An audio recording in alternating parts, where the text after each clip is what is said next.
This is Arab Talk on KPOO 89.5 FM in San Francisco. This is Arab Talk with Jess and Jamal. I'm Jess Hannam. And I'm Jamal Dejani. Jamal, two incredibly important stories we're going to be covering today. One is the attack on Gaza City. Israel has announced that all inhabitants of Gaza City, which is hundreds of thousands of Palestinian civilians, are to be evacuated immediately.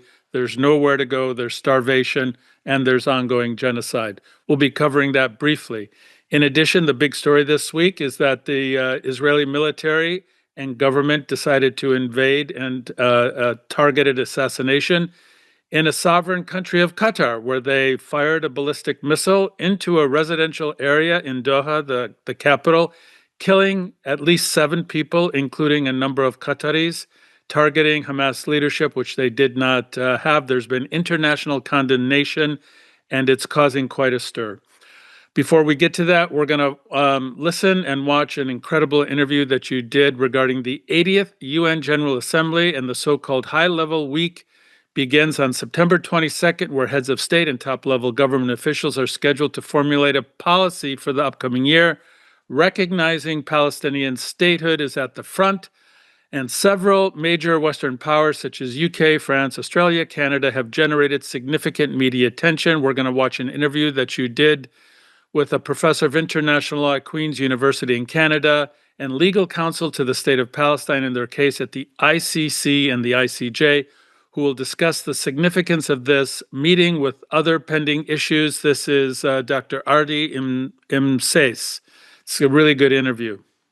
That's right. Just also an update that happened after the interview with the United Nations General Assembly on Friday overwhelmingly voted to endorse a declaration basically outlining tangible, time-bound, and irreversible steps towards a two-state nations between Israel and the Palestinians ahead of this major meeting. Right. Basically, overwhelmingly, 142 countries voted in favor, and 10 countries again, and some other countries abstained. Let's watch the interview. The 80th UN General Assembly's so-called high-level week begins on September 22nd, where heads of state and top-level government officials are scheduled to speak and formulate policy for the upcoming year. Palestine will be a central issue for several reasons. September 18 marks the one-year deadline for Israel to comply with the UN General Assembly's resolution upholding the International Court of Justice's advisory opinion demanding that Israel stop its illegal occupation and settlement expansion on Palestinian territories. Recognizing Palestinian statehood by several additional major Western powers, such as the UK, France, Australia, and Canada, has also generated significant media attention, along with threats of dire consequences if they do by both President Trump and Israel's Prime Minister Netanyahu. Meanwhile, the United States caused international dismay when it declared it would deny entry into the United States of the Palestinian delegation to the UN of around 80 people, in addition to the Palestinian Authority president himself, Mahmoud Abbas, leading to discussion of relocating at least part of the General Assembly meeting to Geneva. Joining us on Arab Talk to explain how these matters could unfold is Dr. Ardi Imseis, professor of international law at Queen's University in Canada, also legal counsel to the State of Palestine in their case at the International Court of Justice, the ICJ, and the author of the book, The United Nations and the Question of Palestine, Rule by Law and the Structure of International Legal Subalternity. Welcome to Arab Talk, Ardi. Thanks so very much for having me, Jamal. So with the genocide raging in Gaza and Israel poised to annex the West Bank, many are demanding measures that will offer tangible results now to protect and defend the Palestinians.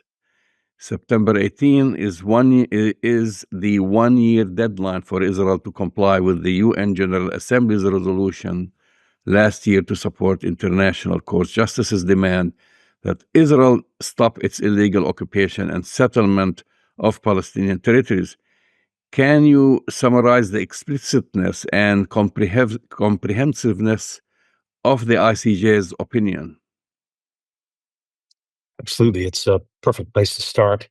I guess it would have been on 19 July 2024 that the International Court of Justice issued its landmark ruling declaring that Israel's presence in the occupied Palestinian territory is in and of itself unlawful.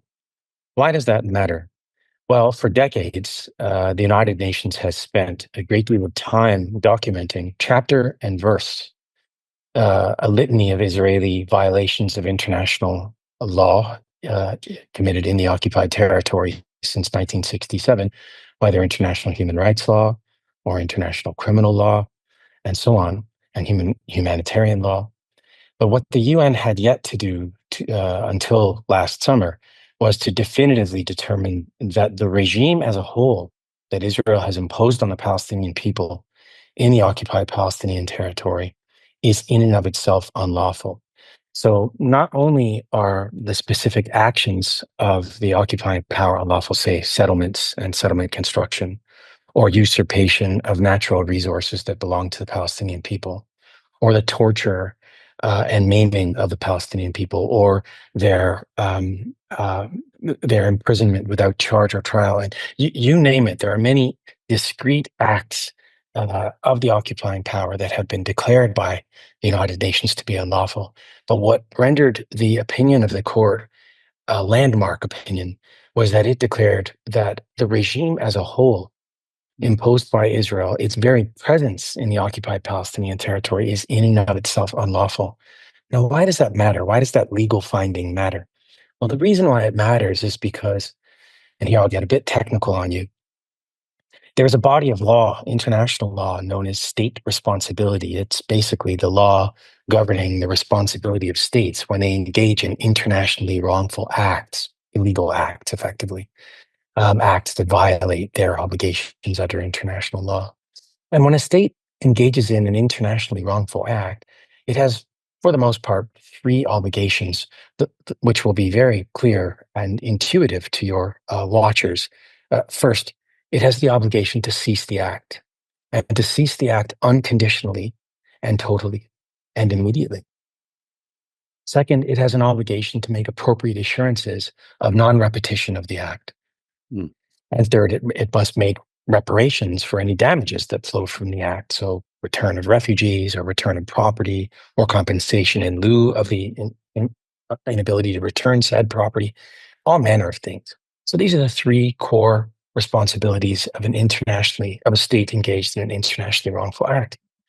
Well, because Israel's very presence in the territory has been determined to be unlawful and therefore is an internationally wrongful act, the court made it very clear that the requirement on Israel is for it to withdraw from the territory, and in the words of the court, as rapidly as possible, which has been determined by the General Assembly, as you rightly set out in your lead up to our interview, in Resolution ES 10/24 of 18 September last year, has been determined by the General Assembly to require withdrawal by 1 year from that date. That is to say that we now have a specific date by which Israel is required, as a matter of international law, to withdraw from the whole of the occupied Palestinian territory, including the Gaza Strip.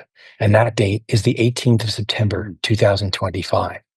So that's one reason why that opinion is extremely important. And then you can see that there would be consequences to third states, not merely Israel, but to third states and the United Nations organization and other international organizations that flow from the determination by the court that Israel's presence is unlawful. What are those consequences? In view of the fact that the basis upon which the court determined that Israel's presence in the territory is unlawful is made up of international legal norms that are of fundamental value at the international system. We international lawyers call those norms Jus Cogens norms derogation from which is not permitted, norms effectively for which there is never exception to justify the violation of. And these norms are the violation of the Palestinian people's right to self-determination, the obligation of Israel not to engage in territorial conquest, which the court determined Israel is doing by its presence in the territory. Because of these fundamental violations of these principles, third states have obligations, and those obligations are, first, not to recognize as lawful the situation that arises from Israel's very presence in the territory. Second, not to aid or assist Israel in its unlawful presence in the territory. And you can appreciate the enormity of what that means for third state relations between themselves and Israel. This goes to trade relations between third states and Israel. For instance, to the extent that a third state may be allowing the importation in their own country of settlement products produced by Israel unlawfully in the occupied territory, this would be a violation of their obligation to do nothing to aid or assist Israel in the maintenance of their legal presence in the territory. And when you consider the range of bilateral relations between third states, between any state really, but third states and Israel, covering economic, social, cultural, academic, military, political, those relations need to fundamentally be altered as a result of what the court determined last summer. So these things are extremely important. And not only are they declarative of what international law requires of third states, but they offer entry points, not only for the state of Palestine, but for all of its supporters, especially in civil society, entry points for further pressure to be brought to bear on third states in particular, who are going with the flow and pretending like nobody's watching. That is to say, continuing to support Israel in its ravages against the Palestinian people and thinking that nobody is going to care about it. So, since the resolution, Israel has only accelerated its ethnic cleansing and illegal settlements in the West Bank. It's obvious that Netanyahu had no intention of abiding by any of its provisions. Instead, several ministers in his cabinet are calling for its annexation, and Netanyahu himself, on record, has been talking about Greater Israel. In order to circumvent an expected U.S. veto, there is a call for a resolution called Uniting for Peace to be implemented in an emergency session of the General Assembly. Talk about this resolution and its history and what concrete actions would be possible if this route was taken. Oh, thanks very much for that question, Jamal. So to understand what is at stake, it's best to look at history and where this Uniting for Peace power comes from. The first thing we need to appreciate is the basic structure of the United Nations. The United Nations includes a number of political bodies, the most prominent of which is called the Security Council. It's made up of 15 member states, 5 of whom are permanent members and can exercise a veto power over any decision. Most decisions, certainly all decisions relating to its primary responsibility, which it has over international peace and security. The pen holders, rather, the holders of this permanent 5 veto power are the United States, Russia, China, the United Kingdom, and France, the victors of World War II.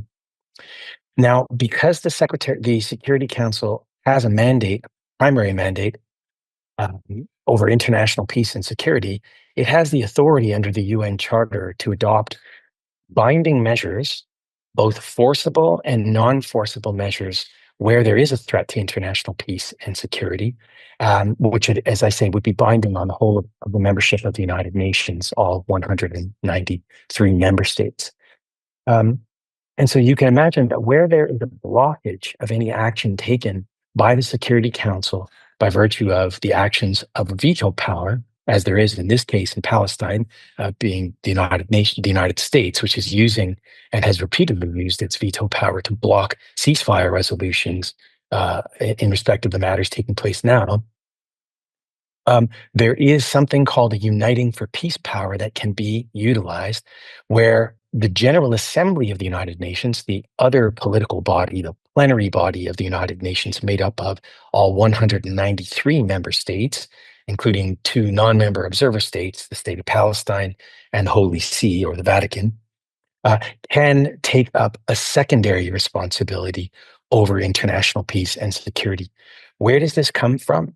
Well, in 1950, where the Security Council was blocked over calls by the Western states, largely led by the United States, for the establishment of a peacekeeping mission in respect of what was happening in Korea, when it was blocked by the veto of the USSR, the United States came up with this idea. Ironically, this Uniting for Peace idea comes from the US.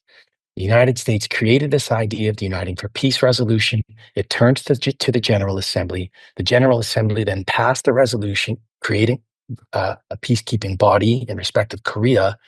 And then the United States led the way to vest this body with material and human resources, a peacekeeping force, which then operated in Korea.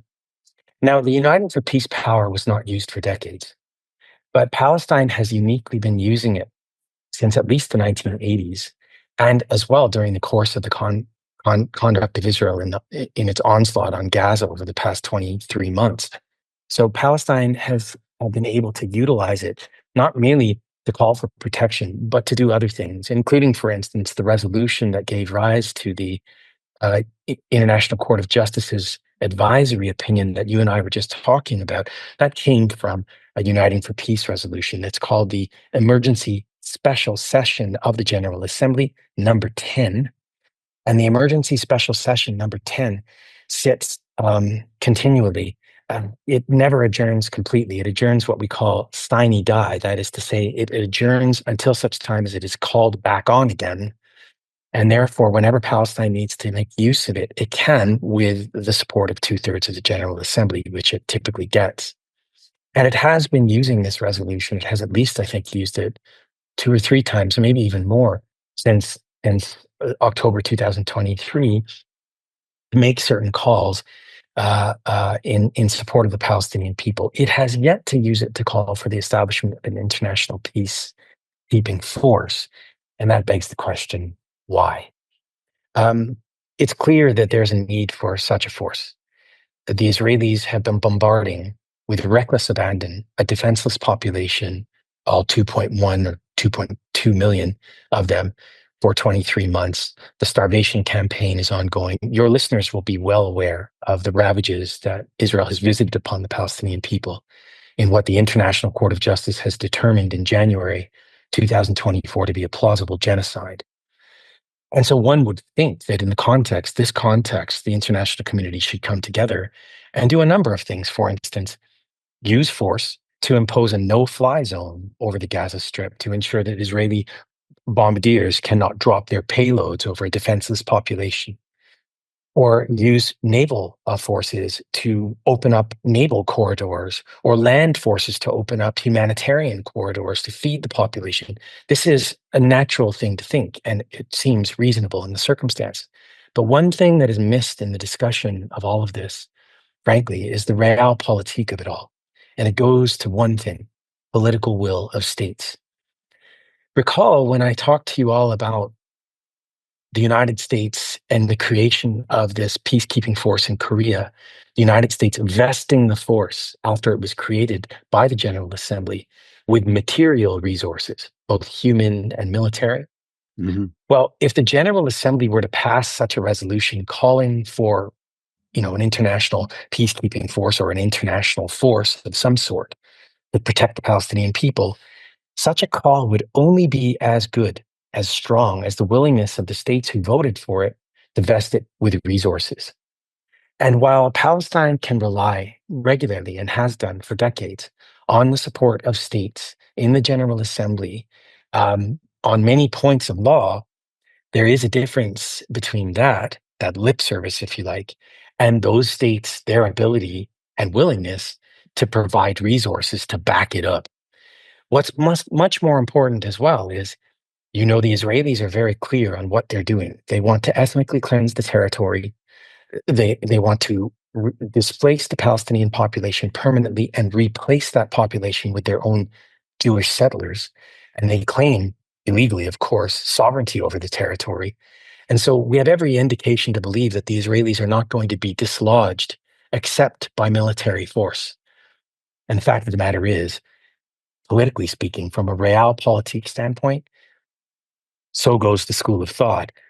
States may not be willing to put their resources, but to put their money where their mouth is. If they call for the establishment of such a force, they would not be willing to go to war with Israel, which is what Israel would require. That is to say, states who call for such a force have to be willing to come to war, effectively, to physical battle with the IDF and the United States, who sits in the Eastern Mediterranean.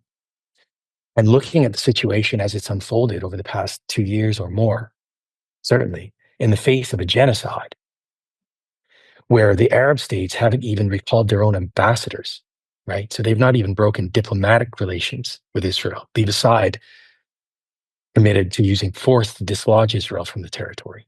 And when third states have very, very few of them acted, aside from the lip service that they paid, right? Some states are increasingly beginning to act with sanctions and bilateral sanctions and so on. And we can talk about those, Belgium, Spain, and others. But South Africa has been extremely important with its case against Israel and the genocide matter, right? Very important. Overwhelmingly, in order for such a call to be worth anything, to establish an international force, there needs to be political will to back it up. And that's where there are open questions. Yeah, political will. That doesn't mean that all is not lost. There are other options available. But I just wanted to paint the picture for your audience so they can appreciate both the pros of calling for such a force and the potential cons of calling for such a force when there are other options that are also available. Right. So 147, I think the number out of 193 countries, approximately 75% of the General Assembly recognized Palestine as a state or as a sovereign nation. There has been a lot of coverage of prominent Western countries, as we've mentioned, stating that they will recognize a Palestinian state, such as Canada, France, Australia, the UK, and others. What do you think the advantages or potential disadvantages are? Yeah, really good question. There are two schools of thought on this. Some believe that there are advantages, as you'd mentioned, to recognition of the state of Palestine. Others believe there are disadvantages, and there are truths that sit in both of those camps. So I'll set those out for you. But to begin with, I suppose it's important for your audience to appreciate what might be called first principles that are key to know as we assess the issue of recognition. First, on the international plane, the highest form of status that the subjects on that plane have is statehood, right? So states are legal persons with rights and obligations, and that is the highest status on the international plane. Individuals exist, they have human rights, for instance, but individuals don't exercise the same level of authority, of rights and obligations on the international plane that states do. States create the law and are said to enjoy sovereign equality between them, except in specific circumstances, which I touched on earlier, where the Security Council, say, passes a binding resolution requiring use of force to pierce the sovereignty of a state, where there is a determination that it is made of a threat to international peace and security. And states do not therefore have the authority to sit in judgment of one another, right? There are key principles that once a state is recognized that then apply. The first is the respect for the principle of non-intervention in the internal affairs of a state, right? So once Palestine is recognized by another state, the other state, the recognizing state, has the obligation to do nothing to intervene in the internal affairs of Palestine. Another principle is to uphold the territorial integrity and political independence of states, or the recognized state being the state of Palestine. And a third is to respect the right of the recognized state, the inherent right of that state to self-defense, to use force when it is subjected to an armed attack or in a level of force that violates the principles and purposes of the United Nations, in violation of Article 2, subsection 4 of the UN Charter. Now, when we transpose these principles to what is happening in Palestine, it's extremely important. You could begin to see the school of thought that suggests that recognition is important. First, Palestine is today a state, a juridical state. That is to say, a state in law, It is recognized, as you mentioned, not actually by 147 states. There are, in fact, 149 states on the planet that recognize the state of Palestine. They represent those states over 75% of the population of planet Earth. Again, there are only 193 full member states of the United Nations, so that's to give you the context. And then there are tests under international law on statehood. We call it the Montevideo criteria. Very briefly, that criteria require the existence of a permanent population, of a territory that is defined, of a government, and finally, of the ability to engage in foreign relations. And Palestine, as I've written elsewhere, including in my book, Palestine satisfies each of these criteria to a sufficient degree, at least, to establish its status as a state under international law. But then there's the practice of the state of Palestine at international relations, which is a practice that is only given to states. So it has a treaty practice. It can enter into bilateral relations through treaties with other states, a very rich treaty practice. It appears before the International Court of Justice. Well, I know this because I have represented Palestine before the ICJ. Mind you, for the benefit of your listeners, I should say this: I appear here in my personal capacity, to be sure. And it is also recognized, as I said, by 149 other states. So Palestine is a state. The question is, what now? Why are we now talking about the recognition of Palestine by these holdout states, these Western states, Canada, the United Kingdom, France, Australia, and others, Belgium? Why does this matter? And it goes back to the points that I was talking about when we were discussing the advisory opinion. Right? The school of thought that places value in recognition at this time focuses on the realpolitik of the world within which we live. Israel is being supported by Western states, a small group of Western states that is giving it material and diplomatic, logistical, economic support for what it is doing against the Palestinian people. So what better a way to begin to chip away at those relations between those states and Israel than to have those states recognize the state of Palestine, and with it come along their obligations to recognize the territorial integrity and political independence of the state of Palestine, to do nothing to violate that territorial integrity and political independence.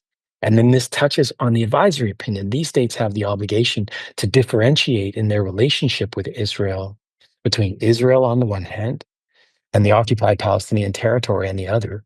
They may do nothing to aid or assist Israel in its ongoing aggression in the occupied Palestinian territory, which is based in its illegal presence there, right?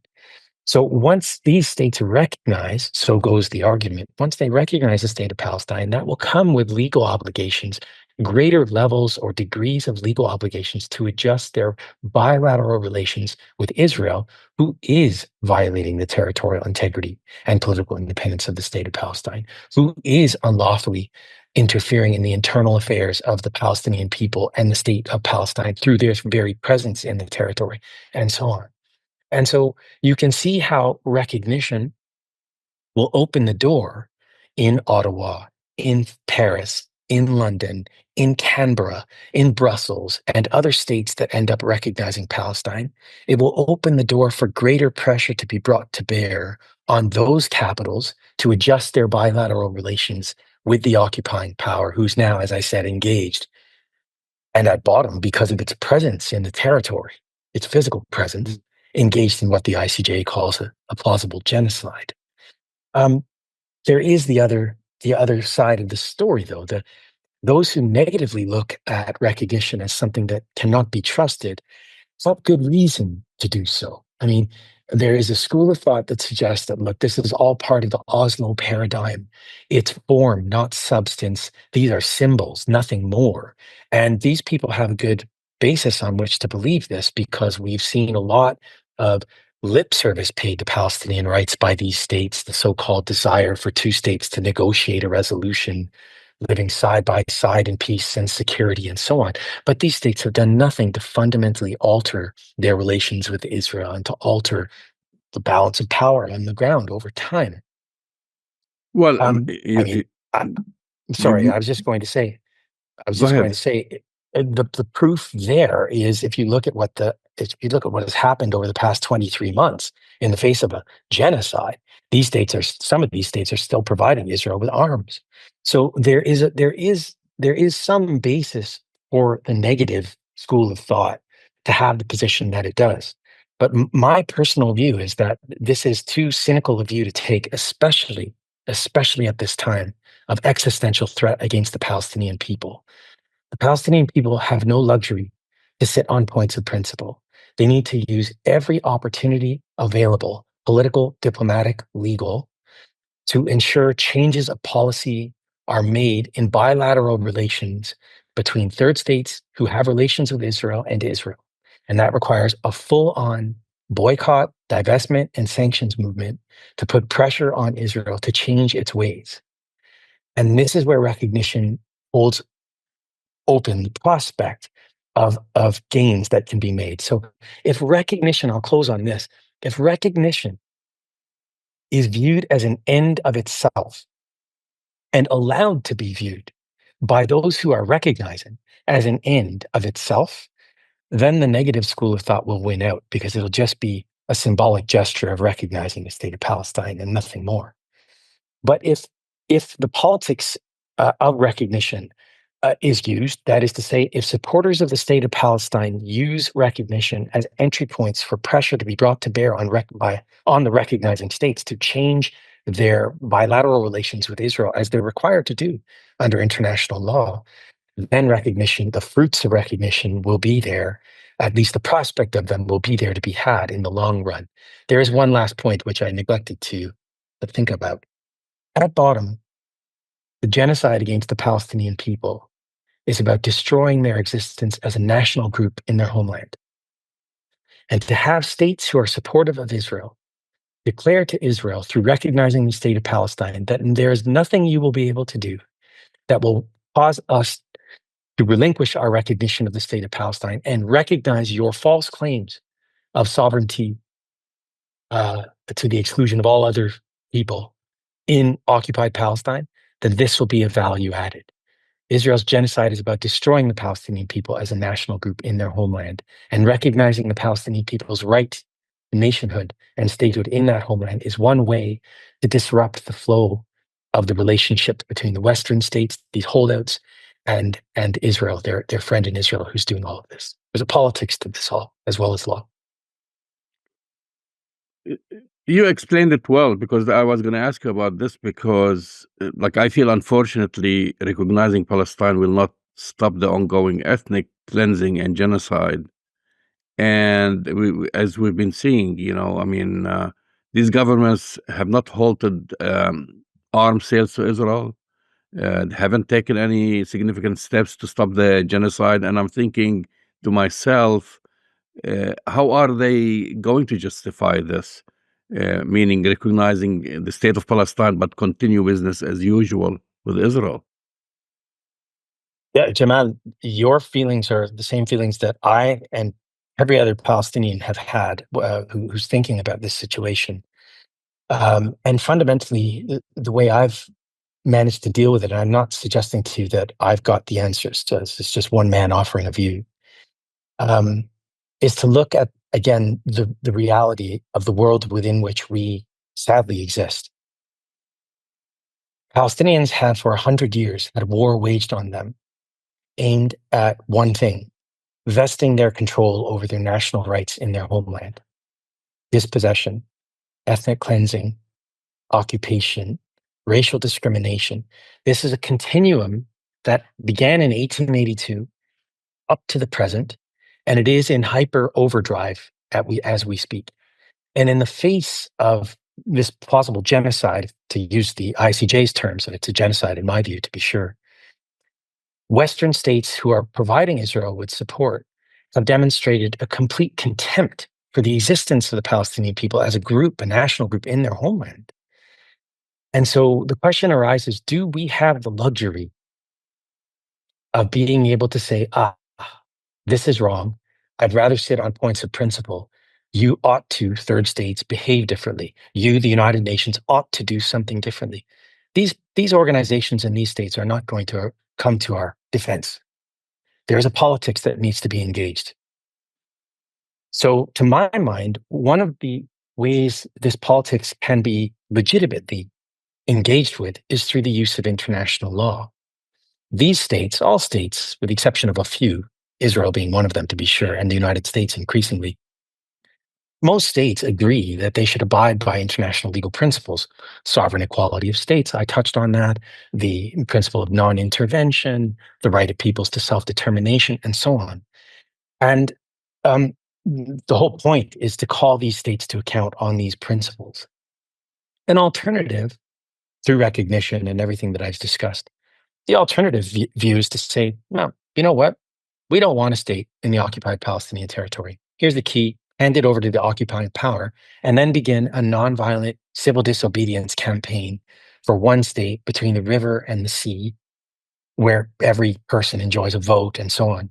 Sounds great. And at heart, I'm happy to tell you and tell the world that I am a one-stater, and I do believe it is inevitable. Inevitable. Perhaps not in our lifetimes, but in 50 to 100 years, the people between the river and the sea, Jews, Muslims, Christians, will inevitably come together. This is inevitable in my view, in one state.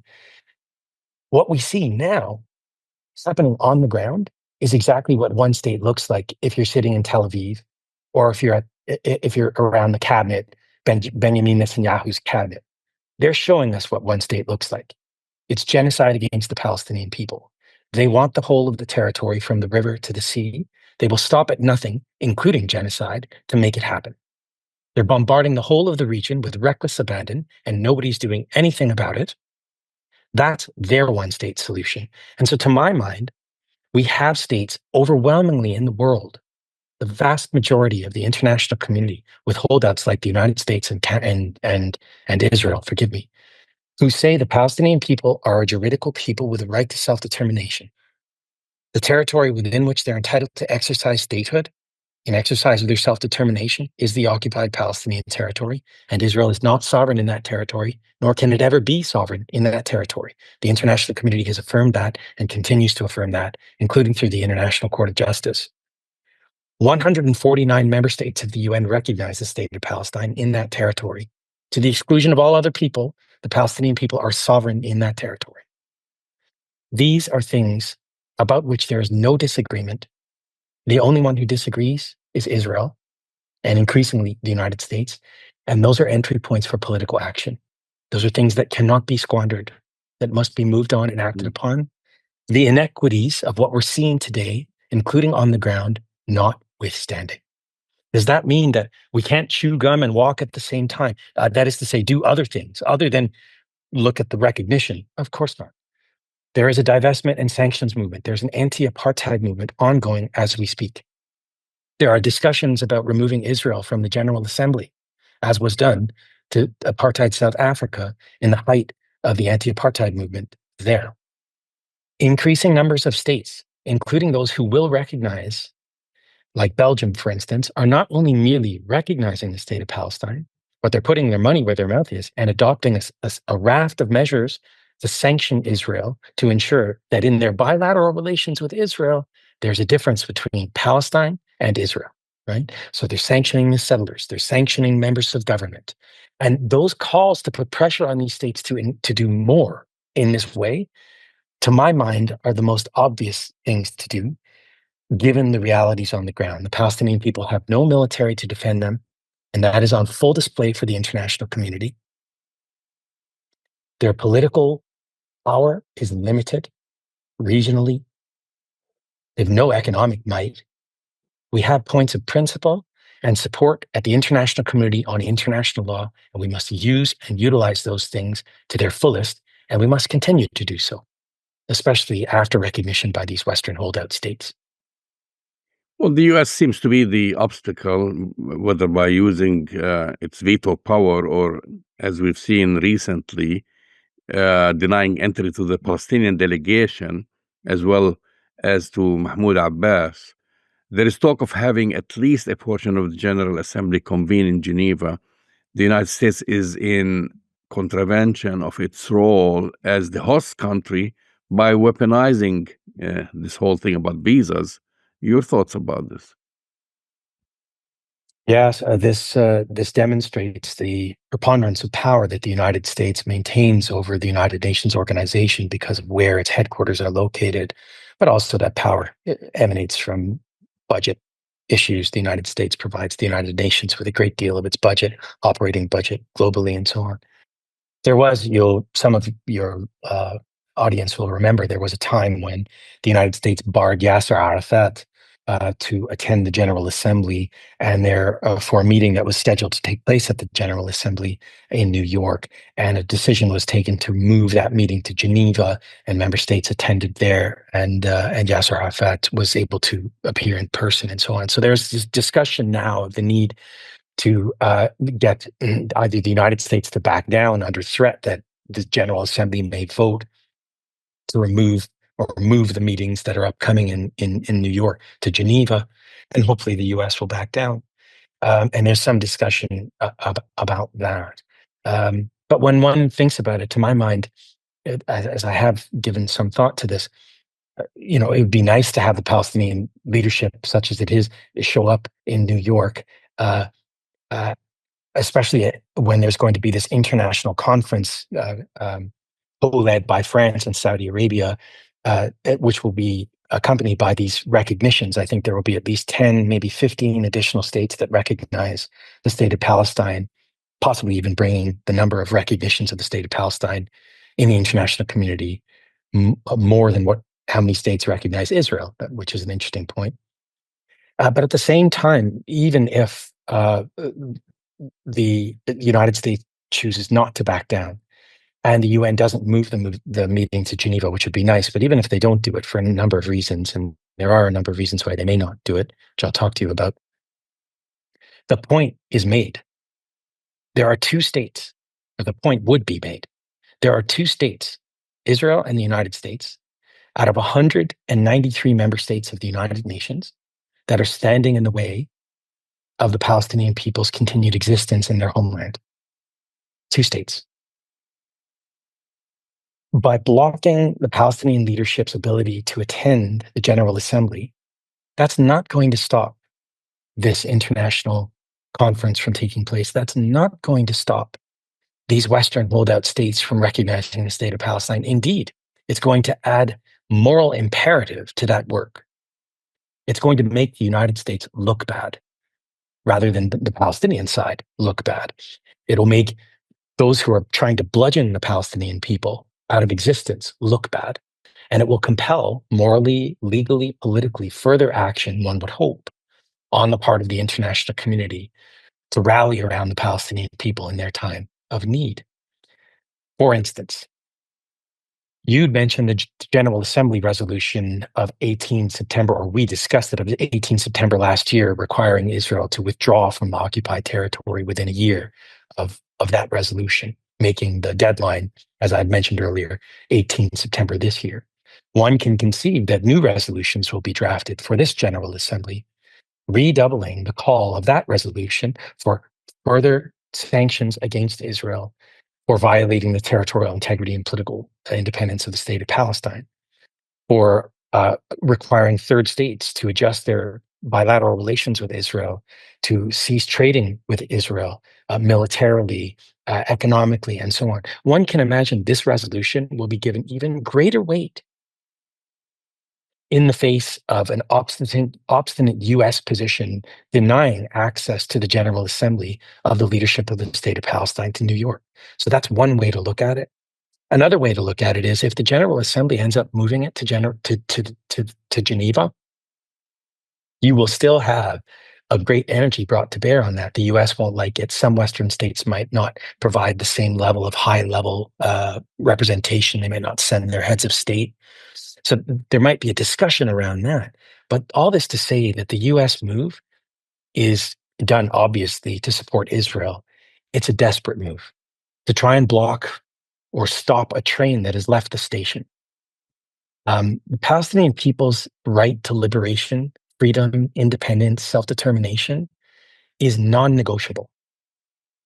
These are inherent, inalienable rights of the Palestinian people, not subject to negotiation, and the whole of the international community recognizes that. So where the energy needs to be placed is on bilateral relations between third states and Israel to get them to adjust their relationship in line with these principles. And we're seeing this happen, in large part, ironically so, through the very actions of Israel itself.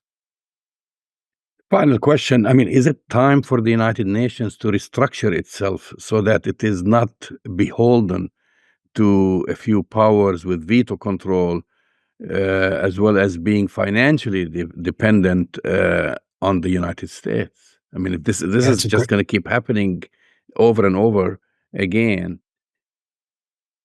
Yeah, no, it's a great question, Jamal. I should, for the benefit of your audience, I should let it be known, although we've been talking about Palestine here, some of the themes that we've discussed, particularly with respect to the abuse by the permanent 5 members of the Security Council of veto power, is not unique to the Palestine question.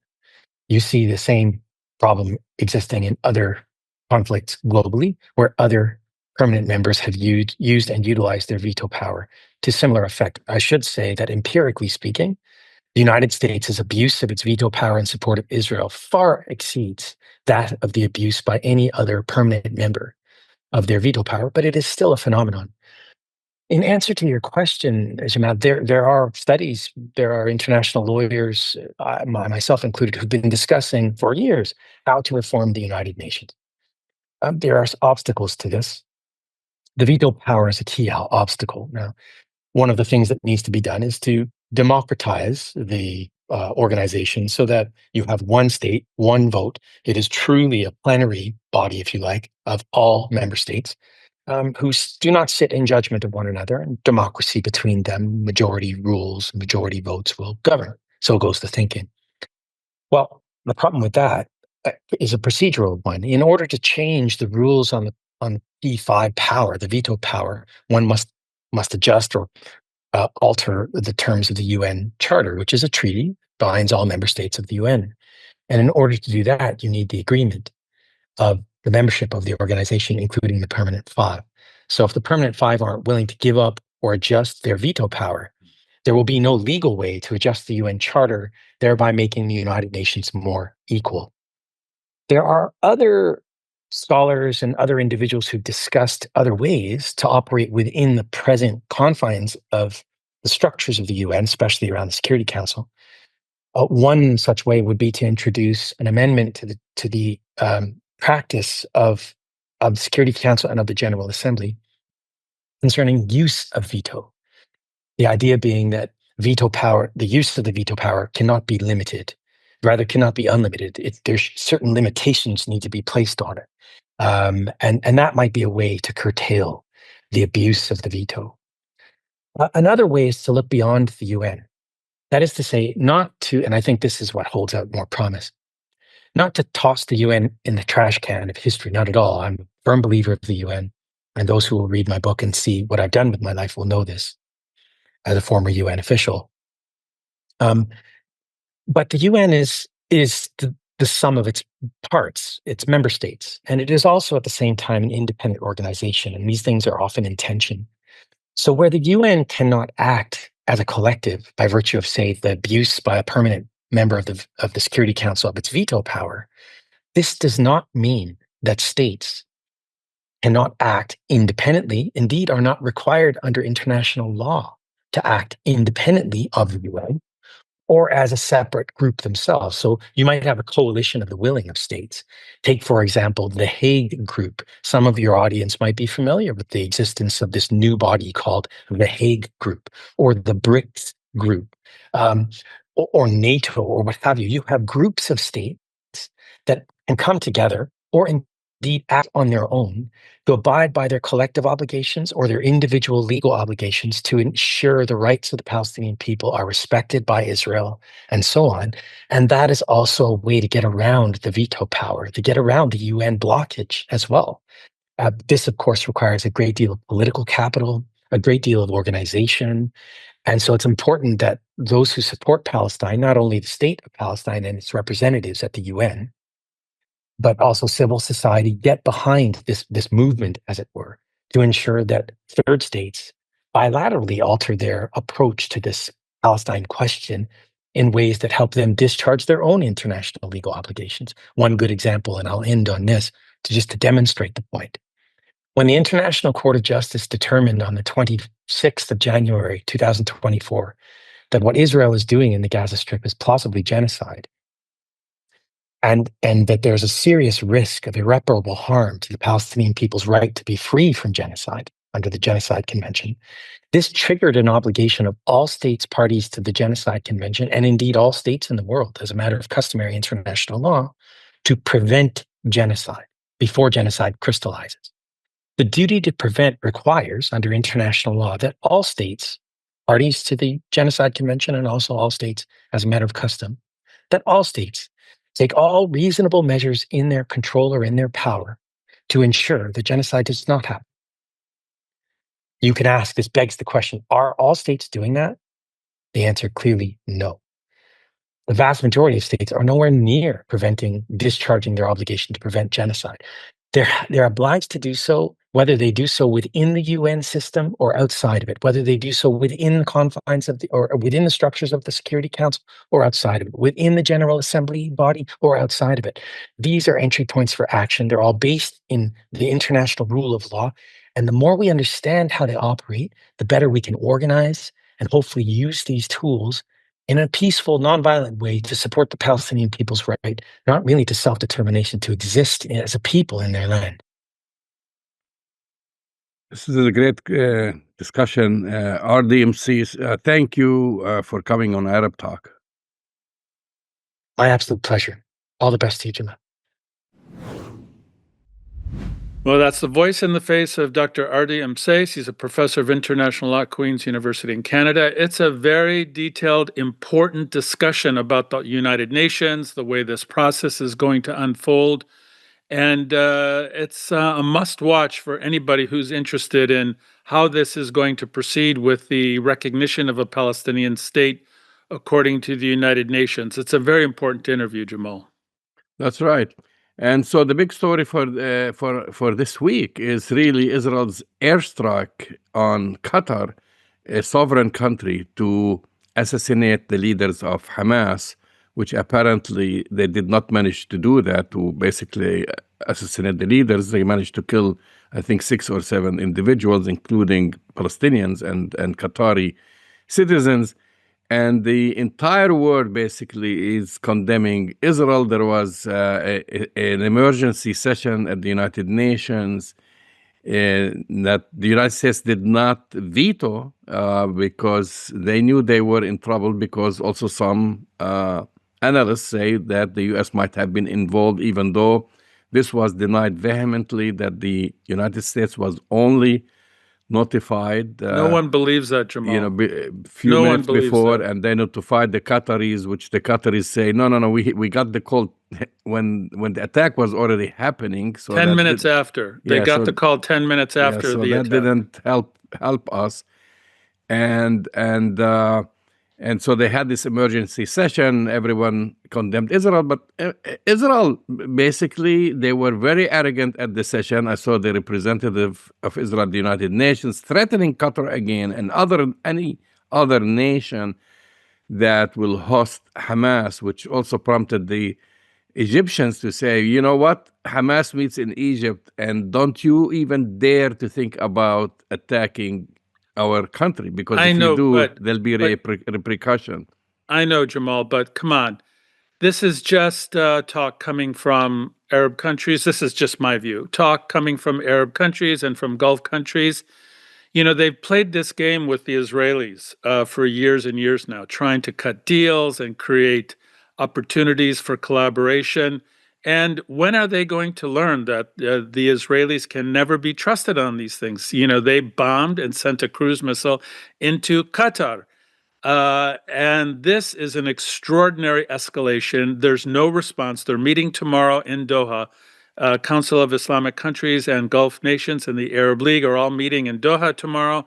And what are they going to do, Jamal? They're very weak right now politically. They're very weak both militarily. And as you said, you know, the Israeli representative, including Prime Minister Netanyahu, said they would do it again. So my question to you, in the little time that we have, with such weakness coming from Arab countries, what stops Israel from doing it again? Well, they will do it again if they don't see a response. They haven't seen a response. There is the meeting. We'll have to see what's going to happen, what's going to transpire at the meeting. But one thing I can tell you is that when Israel attacked Iran and the response came very hard, that up till now, Israel hasn't declared the damage that they sustained. But we know about it from many reports, videos, satellite images, that they didn't dare to do it again. Netanyahu had to beg President Trump to attack Iran because he couldn't do the job. So that's what Israel responds to. If it is met with force, it doesn't respond, or it kind of backs off, down. And that's if they don't do anything about it, you're absolutely right, because Israel in the past few weeks attacked Lebanon, attacked Syria, Yemen. They attacked Yemen. They attacked the Palestinians on a daily basis. They attacked Qatar. They had to fly over Jordan or other Arab countries, violating their airspace, and nothing is stopping them. So unless these leaders meet and they decide they're going to take some major action in response, because one thing I know about Qatar, one thing I know about the UAE, one thing I know about Gulf countries, Saudi Arabia, they spend billions and billions of dollars on U.S. weapons that they don't use. Saudi Arabia only use its weapons against Yemen, another Arab country, but they never dare to use them against Israel. And that's going to be the question. Are they going to protect their sovereignty? I have bad news for you. I will predict very clearly that the Arab response, the Arab Gulf response, will be very weak.